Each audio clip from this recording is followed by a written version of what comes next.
बिस्मिल्लाहिर्रहमानिर्रहीम। नाज़रीन अस्सलाम वालेकुम, मैं हूँ इमरान वसीम। नाज़रीन, इस प्रोग्राम में बानी तहरीक इंसाफ इमरान खान से जुड़ी दो बड़ी अहम ख़बरें आपके साथ हम शेयर करेंगे और फिर आप देखने वालों को ये भी बताएंगे कि नवाज शरीफ को अचानक क्यों रोक लिया गया, उनकी रवानगी का क्या मामला था, और कुछ दीगर ख़बरें भी हैं जिनकी डिटेल इस प्रोग्राम में आपके साथ हम शेयर करने जा रहे हैं।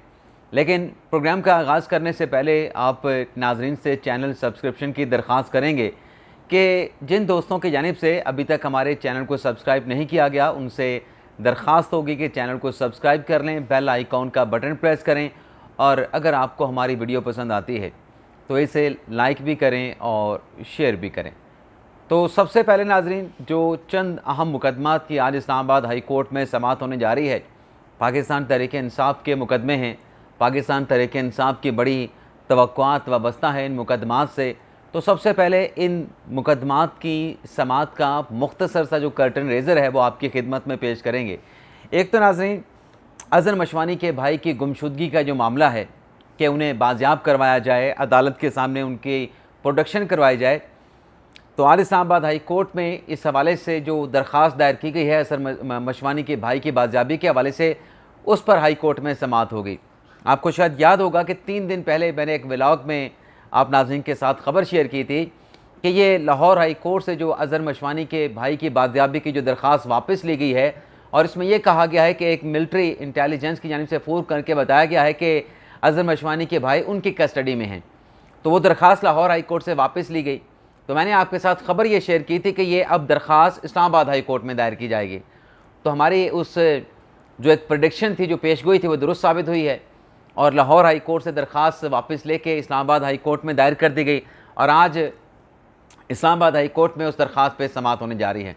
तो देखते हैं नाज़रीन क्या डेवलपमेंट होती है। इसके अलावा नाज़रीन, पाकिस्तान तहरीक इंसाफ के रहनुमा आमिर मुग़ल, जिनकी जानिब से इस्लामाबाद में जलसे की इजाज़त की दरख्वास्त दायर की गई, इस्लामाबाद हाई कोर्ट में समाअत हुई। इस्लामाबाद की इंतज़ामिया ने NSO जारी कर दिया, डिप्टी कमिश्नर इस्लामाबाद ने। लेकिन जब जलसे का वक्त आया, जलसे की तारीख़ आई, तो डिप्टी कमिश्नर इस्लामाबाद की जानिब से वो NOC जलसे का वापस ले लिया गया।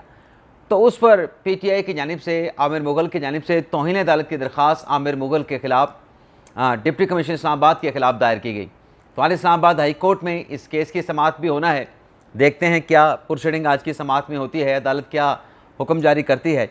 इसके अलावा नाज़रीन, एक और दरख्वास्त जो कि आमिर मुग़ल ने दी पहला NOC जारी होने के बाद के दूसरी दरख्वास्त से कि तहरीक इंसाफ को जलसे की इजाज़त दी जाए, उस पर भी अब इस्लामाबाद हाई कोर्ट से रिजू कर लिया गया है कि इस्लामाबाद की इंतज़ामिया जलसे की इजाज़त नहीं दे रही, नई दरख्वास्त पर भी जलसे की इजाज़त नहीं दे रही। तो आज इस्लामाबाद हाई कोर्ट में इस दरख्वास्त पर भी समाअत होनी है। तो जो अदालती प्रोसीडिंग होगी उसकी डिटेल इन तमाम मुकदमात की नेक्स्ट प्रोग्राम में आपके साथ हम शेयर करेंगे। अब नाज़रीन आ जाते हैं, जो पाकिस्तान तहरीक इंसाफ का मुतालबा था वो मुतालबा मान लिया गया।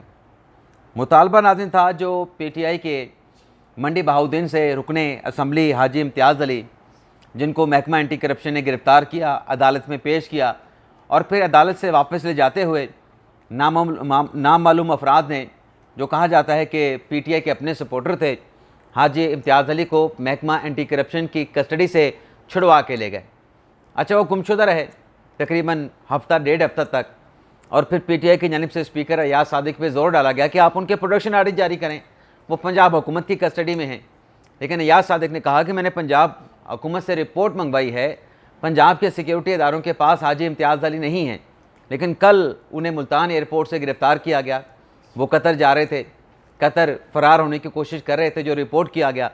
तो अब जो तहरीक इंसाफ का मुतालबा था उनके प्रोडक्शन आर्डर जारी करने का, क्योंकि हाजी इम्तियाज़ अली अब जो लॉ इन्फोर्समेंट एजेंसी है, जो इदारे हैं, उनकी कस्टडी में आ चुके हैं, तो स्पीकर अयाज सादिक ने उनकी प्रोटेक्शन के अहकाम जारी कर दिए हैं। ना सिर्फ अहकाम जारी किए हैं बल्कि पंजाब हुकूमत को ये कहा गया कि इस बात को यकीनी बनाया जाए कि कौमी असम्बली के इजलास में हाजी इम्तियाज़ अली की जो हाज़िरी है वो यकीनी हो, उनकी प्रोडक्शन लाजमी की जाए और इस खबर की तस्दीक कौमी असम्बली के सेक्रेटेरिएट की जानिब से भी कर दी गई है। अगली खबर नाज़रीन इंतहाई अफसोसनाक खबर है, बल्कि उस खबर को ऐसे कहा जाए कि माले मुफ्त और दिल बेरहम, यानी दोबारा दोहरा देता हूँ कि माले मुफ्त और दिल बेरहम। मामला नाज़रीन ये है कि वजारत ख़जाना जिसका काम जो मुल्क के मालियात हैं, जो फ़ंड्स हैं, उनकी डिस्पर्समेंट भी है, उनकी कलेक्शन भी है, लेकिन माली मामलात में एक डिसिप्लिन बरकरार रखना भी वजारत ख़ारजा की ज़िम्मेदारियों में आता है। अब नाज़रीन जो स्कैंडल वैसे कोई नया स्कैंडल नहीं है, हर साल का स्कैंडल है, लेकिन अब मंजर-ए-आम पे आया है, ज़्यादा हाईलाइट हुआ है। मामला नाज़रीन ये है कि जैसे मैंने कहा कि वजारत ख़जाना की ज़िम्मेदारी है डिसिप्लिन को बरकरार रखना, फ़ंड्स के डिस्पर्समेंट में कवायद को, कानून को फॉलो करना, लेकिन वजारत ख़जाना ने ही कवायद और कानून के बरखिलाफ़ जो है 24 करोड़ रुपए के फ़ंड जारी कर दिए। अच्छा, ये 24 करोड़ के फ़ंड्स किस मद में जारी किए गए? ऑडिटर जनरल पाकिस्तान की रिपोर्ट के मुताबिक जो साल 2022-23 में जब PDM की हुकूमत थी, मिफ्ता इस्माइल वज़ीर आज़म थे, तो जो बजट मंजूर किया गया 2022-23 का, उसमें वजारत ख़जाना के मुलाजमीन को 4 बुनियादी तनख्वाहों का अज़ाज़िया दिया गया। अब अज़ाज़िया नाज़रीन दिया जाता है किसी ख़ास काम की मद में। आपने मतलब कोई ख़ास काम किया है, अपनी रूटीन से हट के काम किया है, तो आपको एजाज़िया मिलता है। लेकिन यहाँ पे हैरानकुन तौर पे कि वजारत ख़जाना के मुलाजमीन को, वजारत ख़जाना के अफसरान को या मुतल्लिका लोगों को किस लिए रखा गया है? बजट बनाने के लिए रखा गया है, फ़ंड्स की देखभाल के लिए रखा गया है, कैसे देने हैं, कैसे नहीं देने, उसमें डिसिप्लिन कैसे रखना है। लेकिन समझ नहीं आता कि 4-4 तनख्वाहों का एजाज़िया देना, ये तो वजारत ख़जाना अपने मुलाजमीन को नवाज रही है कि इन्होंने जो बजट की तैयारी में अपना रोल अदा किया है, बजट तैयार किया है, बजट लेके गए हैं, बजट पास करवा के आए हैं। वजारत ख़जाना के मुलाजमीन का और काम क्या है? साल में एक बजट ही तो उन्होंने पास करवाना होता है, उसके ऊपर भी 4-4 तनख्वाहें एजाज़िया के तौर पे। तो बाकी जो वजारतें हैं, बाकी सरकारी महकमे हैं, उनके मुलाजमीन के साथ फिर ये इम्तियाज़ी सलूक किस लिए?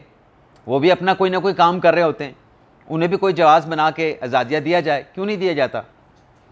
तो इस पे नाज़रीन जो ऑडिटर जनरल पाकिस्तान की रिपोर्ट है, उसके मुताबिक ये कहा गया है कि ये कवायद और कानून के बरखिलाफ़ जो है वो ना सिर्फ 24 करोड़ के फ़ंड एजाज़ियों के मद में जारी किए गए, बल्कि ये इस तरीके से जारी किए गए कि वैसे तो वजारत ख़जाना हर शहरी पर टैक्स लगा रहा है कि टैक्स के बगैर कोई ट्रांजैक्शन नहीं होगी, लेकिन ये 24 करोड़ ऐसे अदा किया गया कि इसके ऊपर मुलाजमीन को टैक्स भी अदा नहीं करना पड़ा, यानी टैक्स भी बचाया गया है।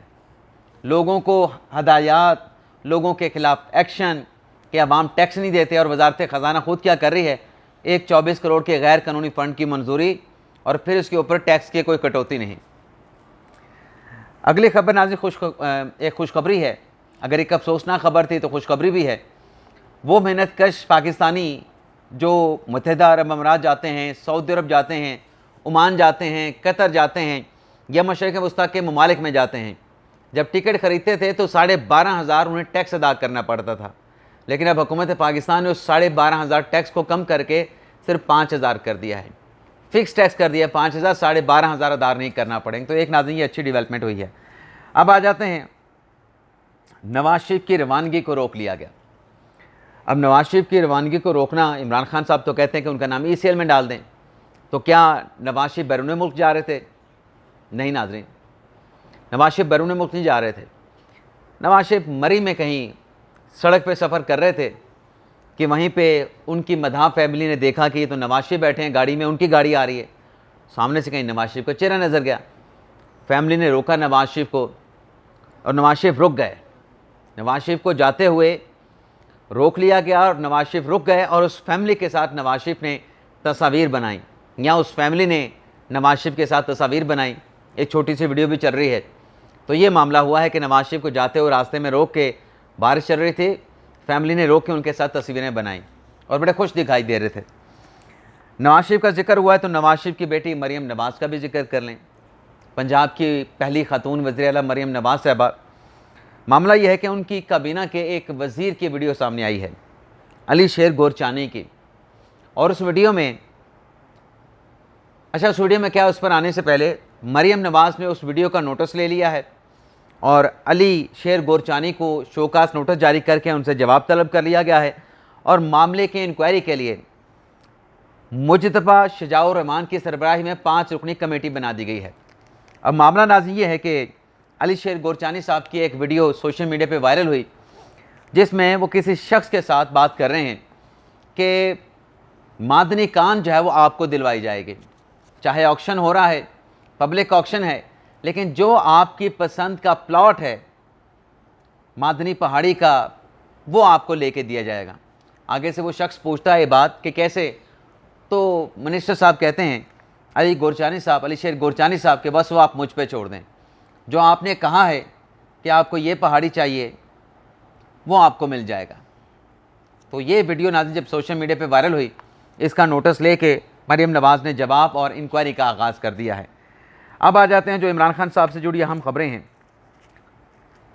एक तो नाज़रीन कि खान साहब की जो मिलिट्री कोर्ट में मुंतकली है, उस खबर पर आने से पहले जो वज़ीर दिफा ख्वाजा आसिफ, उनकी जानिब से एक स्टेटमेंट दिया गया है, जिसमें ख्वाजा आसिफ से ये पूछा गया शाहज़ेब खानज़ादे के प्रोग्राम में कि क्या ये तस्लीम कर लिया जाए कि 9 मई के वाक़े पर जो रियासत का बयानिया था वो पिट चुका है। तो ख्वाजा आसिफ ने इसका ये जवाब दिया कि बस वक्त आने दें, वक्त ये साबित करेगा कि किसका बयानिया पिटा है। यानी ये एक दावा है ख्वाजा आसिफ का कि हमारा बयानिया नहीं पिटा, बल्कि जो बयानिया बना रहे हैं 9 मई के वाक़े के ख़िलाफ़, उनका बयानिया पिट जाएगा। अब ये ख्वाजा आसिफ साहब का दावा है, खान साहब के अपने दावे हैं, खान साहब अपने अल्टीमेटम दे रहे हैं, लेकिन उस पर आर्मी चीफ़ का जवाब आया है कि जो भी मुल्क में इंतशार फैलाएगा उसके सामने हम सीना सफ़र होकर खड़े होंगे, उन्हें पहले हमारा सामना करना पड़ेगा। लेकिन बहरहाल ख्वाजा आसिफ कहते हैं कि 9 मई का जो वाक़या हुआ उसका प्लान इमरान खान ने बनाया था, तो अगर इमरान खान साहब का मुकदमा मिलिट्री कोर्ट में चल जाए तो इससे क्या मसला होगा, क्यों इमरान खान का मुकदमा मिलिट्री कोर्ट में नहीं चल सकता। और ख्वाजा आसिफ ने इसका ये जवाब पेश किया कि इमरान खान के अपने दौर में लोगों का फ़ौजी अदालतों में ट्रायल हुआ, ना सिर्फ ट्रायल हुआ बल्कि फ़ौजी अदालतों से उन्हें सज़ाएँ भी सुनाई गई। और फिर ख्वाजा आसिफ ने यह भी दावा किया कि इमरान खान साहब ने गैर मशरूत माफ़ी की पेशकश तो कर दी है, लेकिन इस पेशकश के बावजूद भी जो उनके ताल्लुकात हैं इस्टेब्लिशमेंट के साथ, उसमें बेहतरी आने का कोई इम्कान नहीं, क्योंकि 9 मई का जो वाक़या है वो दरअसल इमरान खान की रियासत के ख़िलाफ़ बगावत थी। अच्छा, ये तो ख्वाजा आसिफ का स्टेटमेंट है, लेकिन इमरान खान साहब के केस का या इमरान खान साहब की मिलिट्री कोर्ट में मुंतकली के हवाले से जो मुस्लिम नवाज़ के सेनेटर हैं इरफान सदीकी साहब, उन्होंने इशारा किया है।